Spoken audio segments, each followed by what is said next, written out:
Bangladesh cricket নিয়ে বিতর্কিত মন্তব্য করায় অর্থ কমিটির প্রধানের পদ থেকে নাজমুল ইসলামকে অব্যাহতি দিয়েছিল বিসিবি।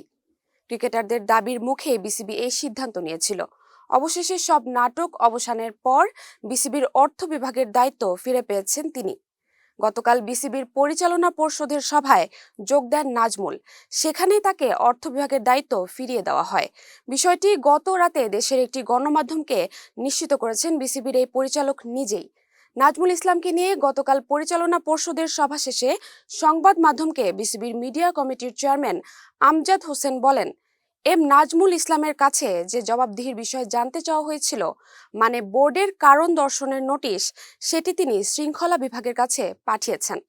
তবে গঠনতন্ত্র অনুযায়ী কোনো পরিচালককে অব্যাহতি দিতে পারে না বোর্ড।